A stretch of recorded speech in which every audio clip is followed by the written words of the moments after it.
भगली आब ओकर मंत्र भगली आगे में टाइप दियो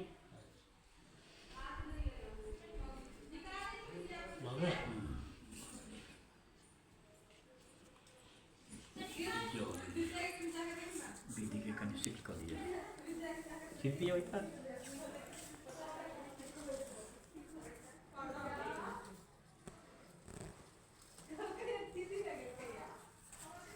सब केना बनाबै छै हमरा से बनावा नहीं आबै भूल जाइ छै पंडितारे करबै तो सब भजन की सब सबके सीखऽ पड़ै छै।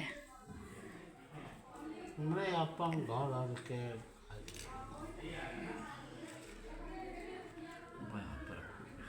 अच्छा साल भरि एक बरखी में तो साल भरि कथी खाइत हेथिन? साल भरि के बाद बरखी होइ छै तो साल भरि कथी खाइत हेथिन ई सब? साल भरि जे खाइ छथिन आ काज जे होइ छै आ 22 मासी के जे कर्म द्वादशा दिन जे होइ छै तो वएह ने हुनकर भोजन छै देवता के एक साल भरि हाँ साल भरि वएह भोजन करै छथिन। अच्छा अच्छा ई अखन मलेमास बढ़ि गेलैया हाँ तो 15टा मासिक हेतै अच्छा अच्छा आ नहीं तो मलेमास एहि साल नहीं करतै तो 14 गो मासिक रहै छै अच्छा अच्छा तो 14 मासी के एक महीना में एक मासी के भोजन करे के छै। अच्छा अच्छा तो कहै छै जे 12 महीना के साल होइ छै हाँ हाँ 14 महीना के केना भऽ गेलै हाँ तो एकटा जे छै से अहाँके विश्व देव के भाग भऽ जाइ छै अच्छा अच्छा आ एकटा जे छै से अहाँके हुनका पूर्वज के जे एक महीना पहले के भोजन भऽ जाइ छै आ एक महीना बाद के भोजन भेटै छै सब मिला के जे छै से 11 3 14 तो साल बरखी के साल भरि हो जाए चाहे फिर आय के लिए तो साल भरि चलते नहीं आप तो वो तो अपने जगह पर पहुंच गेलै आब हुनकर जे पितृ मातृकर्म पितृकर्म जे भऽ रहल छै अच्छा से आब अखन अपन करै छथिन। अच्छा अब मतलब पितर लोक में पहुँच तो गेलखिन पहुंच गेलखिन पहले बरखी में पहुंचलखिन अच्छा तो हुनकर एक साल व्यवस्था तक जो रास्ते में भ्रमण करैत रहथिन ने हुनका ओतऽ पहुँचऽ में 1 साल लगलन। हमरा बड़ दुख होइए ई बात के तो आइ तो खा लेलखिन काल्हि से ओ कथी खेथिन से हमरा बड़ा चिंता होइत रहैए हमरा दुख होइत रहैए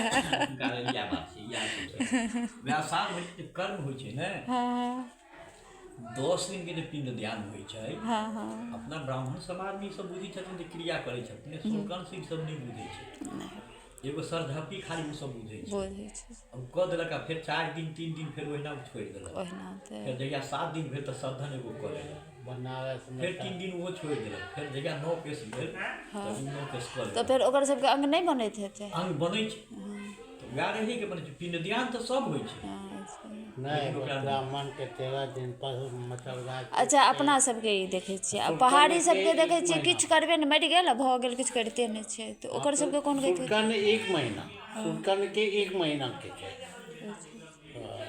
पहिने पूर्वज के मासिक कर्म छलै अच्छा अच्छा जे छाया करै छियै एक महीना हिनकर जे आइ गुजरि गेलखिन तऽ हिनकर कर्म जे छै से अगिला महीना में जे छै से कर्म हेतै। अच्छा अच्छा आब एहन स्थिति भेलै जे समय में आब एकटा तो मरि गेलखिन आब 1 साल आब गर्दन में आब दूती वस्त्र उतरी लटकेने छथिन फिर दियाद में फिर क्यों मरि गेलै फिर आब फिर 1 महीना फिर बढ़ हो गया एहन प्रक्रिया बहुत समय तक बीत गेलै ओहि आदमी बड़ा कष्ट भेलै। अच्छा अच्छा तब जे छै से शास्त्र एकटा बनायल गेलै पूरा ऋषि सब महर्षि सब बैस कऽ एकर जे निर्णय केलखिन ऋषि मुनि सब एकर निर्णय केलखिन जे एहि चीजके कोना उद्धार हेतै केना की हेतै। आब 1 महीना तक तऽ केओ राखि नहीं सकै छै गर्दन में आब 1 महीना रखलकै तऽ फिर बीच में कोनो फिर मरि गेलै तऽ ओकरा फिर 1 महीना फिर बढ़ू तब हिनका 2 महीना भऽ गेलै हुनका 1 महीना भऽ गेलै आ फिर दोसर केओटा भऽ गेलै तऽ फिर हुनका 2 महीना भऽ गेलै हिनका 3 महीना भऽ गेलै ओकरा 1 महीना भऽ गेलै सब चीज के एहन प्रक्रिया बहुत भेलै हाँ तऽ आब ओ सब अथी कऽ कऽ ओकर निराकरण कऽ कऽ तब आब एहन प्रक्रिया भेलै जे नहि 10 गात्र पिंड 10 दिन में पूरा पिंड बना कऽ हुनकर पूरा तैयारी तैयार कर कऽ एकादशा दिन में जे छै से घाट पर जे पहुँचै छै सबसँ पहिने पंचदेवता विष्णु पूजा होइ छै। अच्छा अच्छा चूँकि जे आब सहस्र रुआ के अहाँ जरा देलियै एक तो मरि गेलखिन दोसर में अहाँ जरा देलियै तो और प्राश्चित के भाग यहाँ भऽ गेलै तो प्राश्चित निवारण हेतै कोना तो वएह जे घाट पर पंचदेवता विष्णु पूजा भेलै सब दियाद मिलकर गोतिया मिलकर जतेक छथिन पूरा परिवार मिलकर सब साग भात में कहै छै तोरा साग भात में जे शादी हेबो ओकर इएह प्रक्रिया छै, इएह साधन छै, एही ढङ्गसँ प्रक्रिया सब चलि रहल छै, एखन तक चलि रहल छै। आब जब तक चलि रहल छै, लेकिन आब इहो चीज आब कहाँ से कम, बहुत कम, ई सब उठि गेलै, आब ई सब रहतै नहि। एकेटा ब्राह्मणे समाज एहन छथिन, ई टेक रखने छथिन, ई रहतै जब तक सृष्टि रहतै, जब तक जे चलऽवला छै तब तक ई रहतै, नहीं तो और समाज सब तो एक तरह से लुप्त कर हाँ लुप्त भऽ गेल, मरि गेल। आब सब कहै छै मरलाके बाद की खर्चा करऽके अइ, बहुत कम होइ छै। वो तो केसो दान नहीं कटबै छै, समय आदि भेबे करै कि हुनका में कि हम ये वीडियो एहि लेल बनबै छियै जो ऐसे में सब पूछे छी क्या होता है, कुछ भी नहीं होता है, तो ओकरा हम सब कहै छी हम लोग में ऐसे होता है। नहीं ई सब हेतै कि सब किछु होइ छै।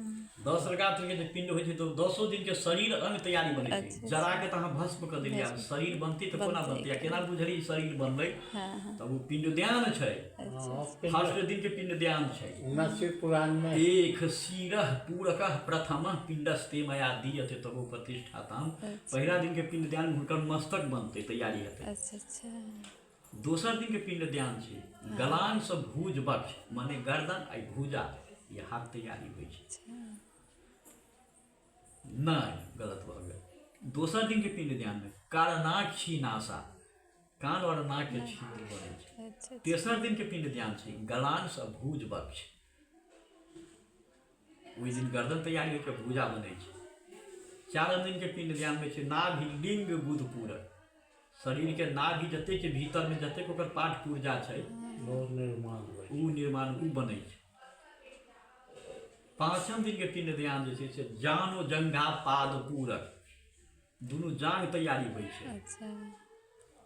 पुरुष के जे छै से पुरुष महिला के पेशाब मार्ग जे होइ छै उ सब तैयारी होइ छै, जानो जंघा पाद पूरक।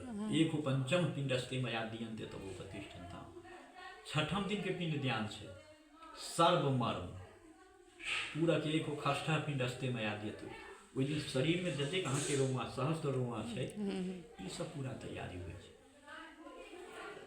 सातम दिन के पिंडदान छै सर्वनारी पूरक, एक सप्तम पिंडस्ते मया दीयते तबो प्रतिष्ठन्ताम। सातम पूरा शरीर में नारी नस जतेक छै उ तैयारी होइ छै। आठम दिन के पिंडदान जे छै नखदंत लोमाज पूरक, एक अष्टम पिंडस्ते मया दीयते तबो प्रतिष्ठन्ताम। ओहि दिन नाखून तैयारी होइ छै आ दाँत तैयारी होइ छै। आठम दिन के पिंडदान। नौम दिन के पिंडदान में बीर्ज पूरक, महिला के रज तैयारी होइ छै, पुरुष के बीर्ज तैयारी होइ छै। आ तकर बाद में दसम दिन के पिंडदान में पूर्णत्व तृप्तता क्षुधि विपर्जय, पूरा शरीर तैयार भऽ कऽ फेर हुनकर पूरा शरीर निमित्त तैयार, सब किछु तैयार पूरा तैयारी भऽ गेलन। प्रात भऽ कऽ जे छै से आ बाई चांस ककरो एक दिन छुटि गेलै फेर, कथी के जेना पिंडदान बाई चांस कोनो कारणवश एक दिन नहि भेलै, नहीं भेलै तो दोसर दिन दोसर दिन पड़तै, कयल जाइ छै। पड़तै लेकिन सब दिन पड़तै तखने हम तैयारी हेतै। अब हिनके भेलनि ने, कोरोना रहै ओहि टाइममे, कोरोने से मरलखिन, कोरोना रहै तऽ कतहु पंडीजी नहि भेटथिन कोरोनाके नाम पर, तऽ एक दिन छुटि गेलै। तऽ हमर भाय रहै तऽ सपना तुरंत ओकरा लगलै ने जे हम जगले छी, तऽ कहलखिन यौ पप्पू हमरा जे छै से जल्दी पिंडदान कराउ ने, तऽ हमर पिंडदान कहिया करायब।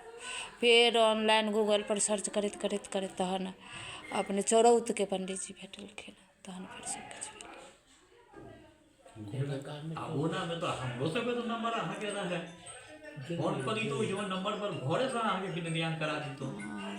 दिल्ली में रहिए जेना एहिठाम जेना आब अहाँके काल्हि नौकेश करेलिए, काल्हि हमरा सूचना केलहुँ तब ने हम आइ गेलिए, बुझलिए तब ने हमरा सूचना केलहुँ तब ने हम एलिए, नहीं कहितौ तो हम नहीं अबितिए। पंडित जी बड़ा बुरा स्थिति रहे ने, ककरो दिमाग नहीं काज करे। हमरा बेटो के कोरोना भऽ गेल, हमरो कोरोना, हम बेटी के बजा के दिखा दै छी, हमर बेटी कर्म के भानस रखते रहने, ई अपने से कर्म करथिन अपने से फेंकथिन।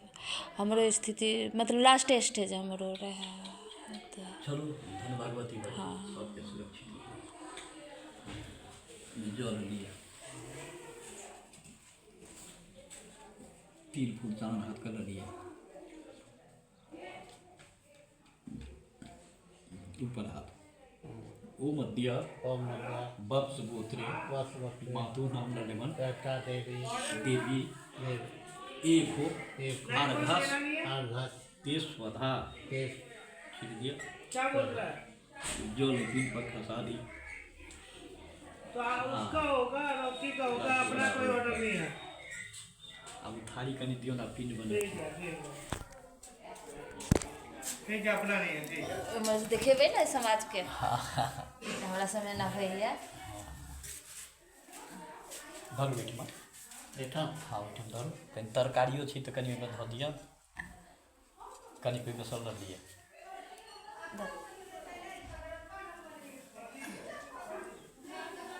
दे दे दियौ ने, ओते कला देबै, तेल छै पिंड नहि बनत ऊपर से।